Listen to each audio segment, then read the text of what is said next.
We often hear that aging is a steady decline. We are told that our best years are behind us and that once we hit 60 or 70, it is all about slowing down and fading away. But I am here to tell you, that is a lie.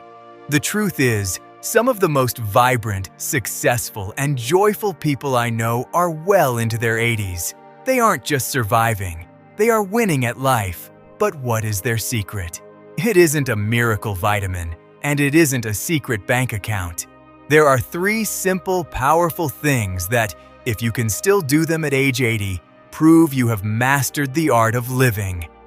These 3 habits are the difference between merely existing and truly thriving.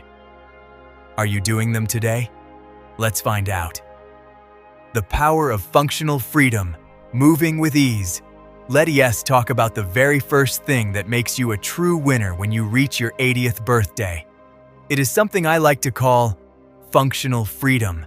Now, when I say functional freedom, I want you to take a moment and really think about those 2 words. Freedom. It is a word we Americans hold very dear to our hearts. But at 80 years old, freedom isn't about politics or history. Freedom, real, true freedom, is the ability to move through your own world, in your own house, on your own terms. It is the ability to wake up in the morning, swing your legs out of bed, and feel like your body is a partner in your life, not a weight you have to carry around. I have seen many people over the years who think that winning at aging means you have to be some kind of super athlete. They see those commercials on TV of seniors climbing mountains or running marathons, and they think, well, if I can't do that, I guess I'm losing. But I am here to tell you, that is just not true. You do not need to break any world records to be a winner. Winning at 80 is much more humble and much more beautiful than that. It is about the simple things. It is about being able to walk down your driveway to get the mail without feeling like you've run a mile. It is about going to the grocery store, picking out your own apples, and carrying those bags into your kitchen without needing to wait for help. It is about being able to sit down on the floor. Yes, all the way down on the rug. To build a Lego tower with your grandson. And then, this is the important part. Being able to stand back up again on your own 2 feet. That is victory.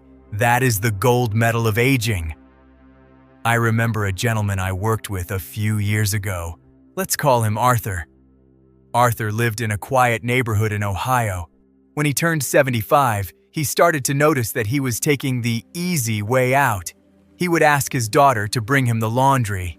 He would stop going to the backyard to check on his tomatoes because the 3 steps off the porch felt like too much work. He was losing his freedom one small step at a time. But Arthur decided he wanted to be a winner. He didn't join a fancy gym. Instead, he started walking. He started moving. He started treating his body like a machine that needed to be used. By the time Arthur hit 80, he was driving himself to the local hardware store and walking the aisles just for the joy of it. He told me, "I feel like I got my life back." You see, there is a science behind this. We look at places called the blue zones. These are spots around the world, and even one right here in Loma Linda, California, where people live longer than anywhere else on Earth. And do you know what they have in common?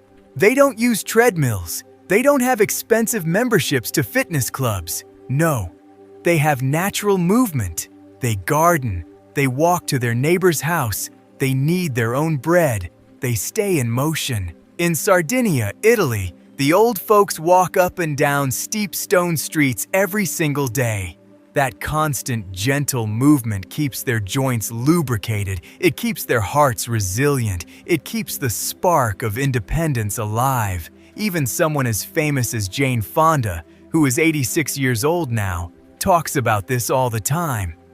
She says that staying active isn't about looking a certain way in the mirror. It isn't about vanity. It is about maintaining the vessel that carries your soul. If you don't move the vessel, it starts to rust. So, how do we make sure we are winning in this category? How do we build this functional freedom today so that we can enjoy it when we are 80? It isn't as hard as you might think. It just takes a little bit of intention. First, we have to prioritize what I call non-exercise activity. This is just a fancy way of saying, keep moving. You don't need a workout outfit or a stopwatch. Just walk. Aim for 30 minutes of brisk walking every day. Maybe you walk the dog. Maybe you walk around the mall before it gets crowded. This simple act keeps your blood flowing and your joints from getting stiff. It is the best medicine we have, and it doesn't cost a single dime.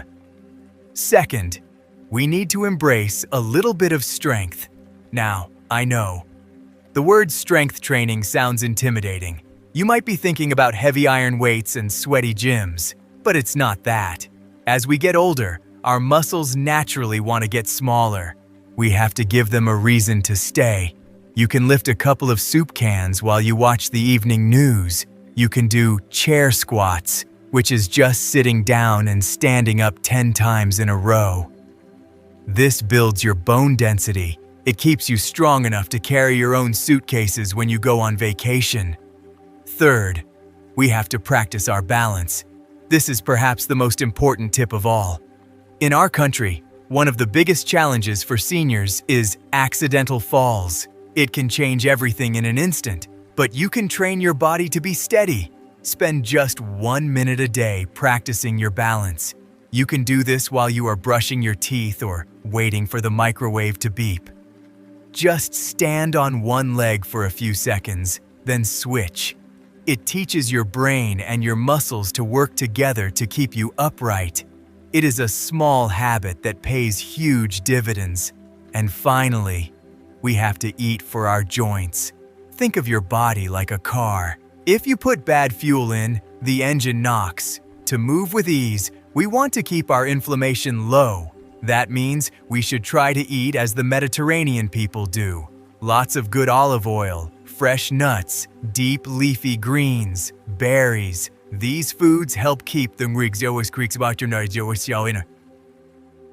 out of your knees and the aches out of your back. If you can do these things, if you can keep that body moving, you are setting yourself up for a magnificent third act.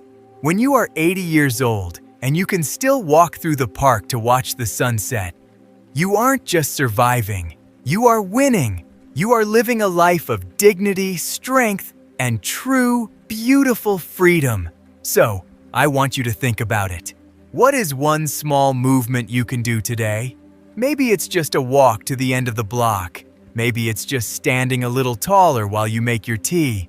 Whatever it is, do it for your future self. Because being a winner at 80 starts with the choices you make right now. The explorer's mindset, lifelong learning, and curiosity. Now, let us move on to the second thing. This one is very close to my heart. It is what I like to call the explorer's mindset. Think about that word for a moment. Explorer. When we were kids, we were all explorers. Everything was new. Everything was a wonder. We asked why 100 times a day. But somewhere along the road, many people stop being curious. They reach a certain age and they think, well, I know what I know. I have seen what I have seen. There is nothing left for me to learn. But I am here to tell you, that is a trap. It is a quiet, comfortable trap that makes your world get smaller every single day. Winning at 80 means that your world is still getting bigger. It means you are still looking for new horizons. It means you haven't retired your brain, even if you retired from your job 20 years ago. You see, I have met so many people in their 80s who are more vibrant and more alive than people in their 30s. And do you know what their secret is? It is curiosity. It is a relentless, beautiful, stubborn curiosity. Some people think that our brains are like a piece of hardware that just wears out over time. They think you can't teach an old dog new tricks, but modern science has proven that it is just not true. Our brains have this amazing quality called neuroplasticity. Neuroplasticity. That is a big word, but all it really means is that your brain is like a muscle. It can grow, it can change, it can create new pathways and new connections at any age. Whether you are 8 or 80, your brain is ready to learn. Think about the legendary investor, Warren Buffett. He is a household name here in America. He is in his 90s now, and he is still one of the sharpest minds in the world. People always ask him how he does it. Does he have a secret pill? Does he have a special diet? No. He says his secret is simple. He reads. He sits in his office in Omaha, Nebraska, and he reads for 5 or 6 hours every single day. He isn't just looking at numbers. He is feeding his mind. He is exercising his intellect. He is staying in the game. When you keep your mind sharp, you stay a participant in our society. You aren't just a bystander watching the world go by on a television screen. You are part of the conversation. So, how do we build this mindset? How do we make sure our brains stay young, even as the candles on the birthday cake start to get a bit crowded? It is about making small, intentional choices every day. First, I want you to follow what I call the new skill rule. Every single year, I want you to commit to learning one thing that makes you feel like a total beginner. Now, being a beginner can be uncomfortable. It can feel a little embarrassing to not know what you're doing. But that beginner feeling is exactly what your brain needs. Maybe you've seen people at the local park playing that game with the funny name, pickleball. It is taking America by storm. Why not try it? Or maybe you've always wanted to learn how to play bridge or chess. Maybe you've wanted to learn how to code a simple website or use a new digital tool to organize your family photos. When you struggle to learn a new skill, your brain is actually building new bridges. It is getting stronger. It is a victory every time you say, I don't know how to do this yet, but I am going to figure it out. Second, we need to learn to read deeply again. In our world today, everything is so fast. We scroll through our phones. We look at quick headlines. We watch 10-second videos. But that is like eating candy for your brain. It is a quick rush, but it doesn't give you any real nutrition. I want to challenge you to swap 20 minutes of scrolling for 20 minutes of deep reading. Go to your local library. Pick up a non-fiction book about a period of history you don't know much about. Read a long essay in a magazine. When you read deeply, you have to focus. You have to follow an argument. You have to imagine new worlds. This is like a heavy workout for your mind. It keeps your attention span strong. It keeps your vocabulary rich. It keeps you interesting to talk to at the dinner table. Third, and I know this can be a tough one, stay tech savvy. I hear it all the time from my clients. They say, "Oh, I don't need those new gadgets. I liked it better the old way." And I understand that. Truly, I do. Technology moves so fast that it can make your head spin. But here is the truth. Technology is the bridge to the future. It is how your grandkids communicate. It is how you can see the face of a friend who lives 3 states away. Don't shy away from that new smartphone or that tablet. Don't be afraid to ask for help. Learning how to use these tools isn't just about the gadget. It is about connection. It is about staying relevant in a world that is changing. Every time you figure out how to join a video call or send a digital photo, you are telling the world, I am still here. I am still learning. And finally, engage in real debate. We live in a time where it is very easy to only talk to people who agree with us. We stay in our own little bubbles. But if you want a sharp mind at 80, you need to seek out people who think differently. Have a conversation with someone from a different generation. Listen to their perspective. You don't have to agree with them, but you should try to understand them. Engaging in a respectful, thoughtful debate keeps your cognitive flexibility high. It keeps you from becoming stuck in your ways. It keeps your heart open and your mind limber. Winning at 80 is about refusing to let the light of curiosity go out. It is about waking up and wondering, what can I discover today? Maybe it's a new word. Maybe it's a new route for your morning walk. Maybe it's a new way to bake a pie. It doesn't matter how big or small it is. What matters is the act of looking. I want you to remember the story of Grandma Moses. She was a simple farm wife for most of her life. She didn't have a fancy education. She didn't have much money. But when she was 78 years old, she decided she wanted to paint. She didn't worry that it was too late. She didn't worry that she didn't know how. She just started. And by the time she was 100 years old, her paintings were in museums. She became a legend, not because she was perfect, but because she was an explorer. You have so much wisdom inside you. You have decades of experience, but don't let that experience become a wall that shuts you in. Let it be a foundation that you build upon. So, starting today, I want you to find your inner explorer. Pick up that book, sign up for that class, ask that why question. Because a life that is always learning is a life that is always winning. Your mind is a gift. Keep it open, keep it busy, and most of all, keep it curious. You have come so far, and yet, there is still so much more to see. Go out there and find it. The legacy of connection, nurturing deep relationships, and finally, we come to the very heart of it all. We have talked about the body, and we have talked about the mind, but this third thing, this is the soul of a life well lived. I call it the legacy of connection. You see, you can be as fit as a fiddle at 80. You can be as sharp as a tack and know every fact in the book.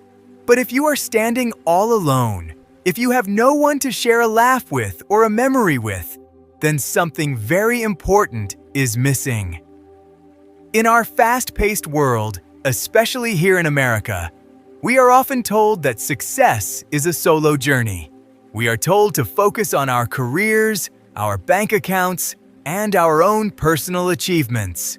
We spend so much time worrying about our 401ks and our property values. But when you reach 80 years old, the numbers in a bank account don't keep you warm at night. The trophies on the shelf don't ask you how your day was. What matters, what really, truly matters, is the quality of the people you love and the quality of the people who love you back. There is a very famous study that I want to tell you about. It is called the Harvard Study of Adult Development. This is not just any study. It is the longest study on human happiness ever conducted. For over 80 years, yes, 80 years, researchers followed a group of men and their families. They looked at everything. They looked at their health, their wealth, their jobs, everything. And do you know what they found? It was not cholesterol levels that predicted who would be a happy 80-year-old. It was not how much money they had made in their 50s.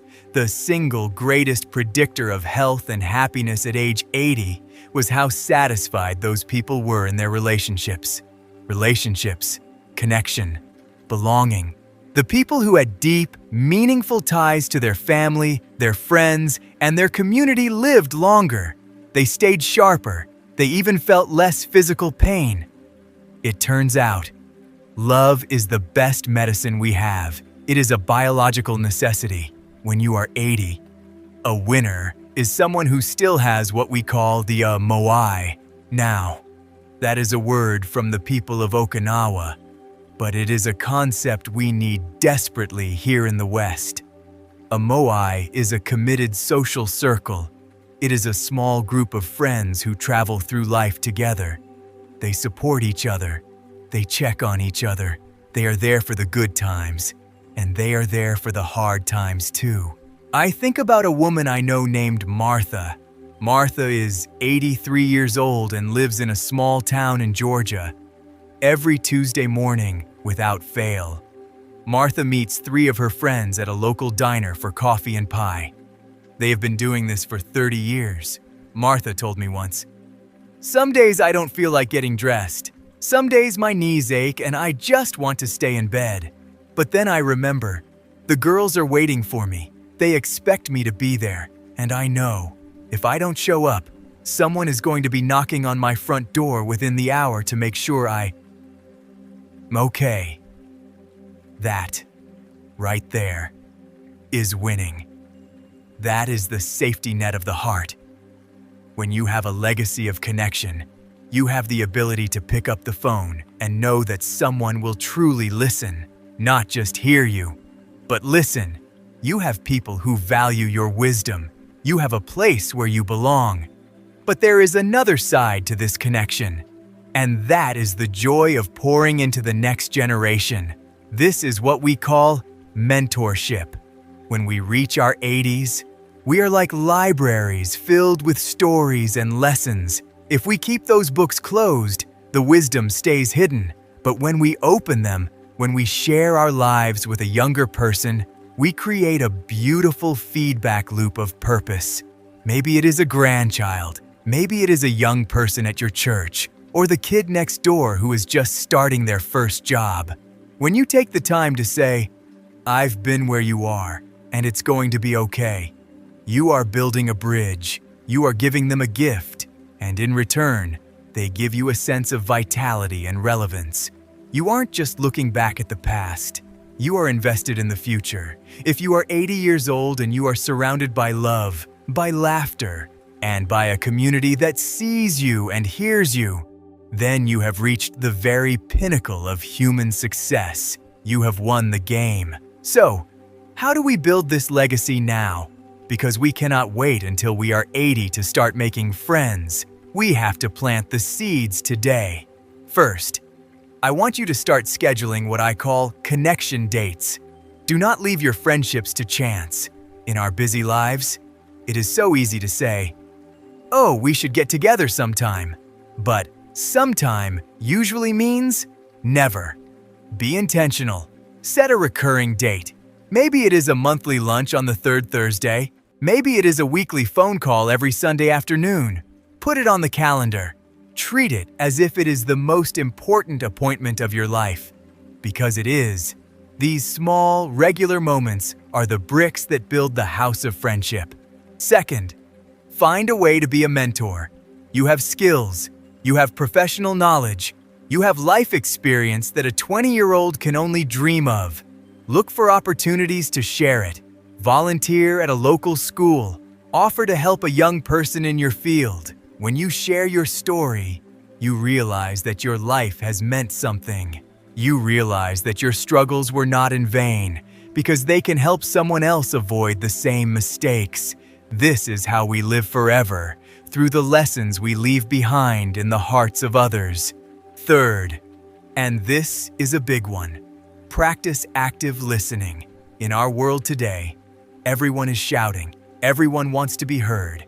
If you want to be a magnet for deep relationships, be the person who listens. When you are with a friend, put the phone away, look them in the eye, ask them how they are, and then really listen to the answer. People will flock to you if they feel that you truly care about their hearts. It is the simplest and most rare gift you can give. And finally, do not be afraid to join a community. Whether it is a book club, a gardening group, a faith community, or a walking club, find your people. It can be scary to put yourself out there, especially as we get older. But the effort is worth it. Loneliness is a quiet shadow, but community is the light that chases it away. Winning at 80 is not a solo act. It is a symphony. It is a beautiful, complicated, noisy, wonderful symphony of human connection. If you have people to walk with, people to learn with, and people to love, then you have everything. You have a life that is rich in all the ways that truly count. I want you to look around you today. Who are the people in your life? Reach out to them. Tell them they matter. Start building that legacy. One conversation at a time, because at the end of the day, the greatest prize in life is each other. You are doing great. Keep moving, keep learning, and most of all, keep loving. That is how you win. That is how you truly win. Reaching the age of 80 is a beautiful milestone, but it is not the finish line. It is a new chapter, waiting for you to write it. Remember, winning in life isn't about the years in your bank account, but the life in your years. By focusing on your movement, your curiosity, and your connections, you are building a legacy that truly matters. You have so much wisdom to offer this world. Don't keep it to yourself. Start today. Your future self will thank you for the effort you put in right now.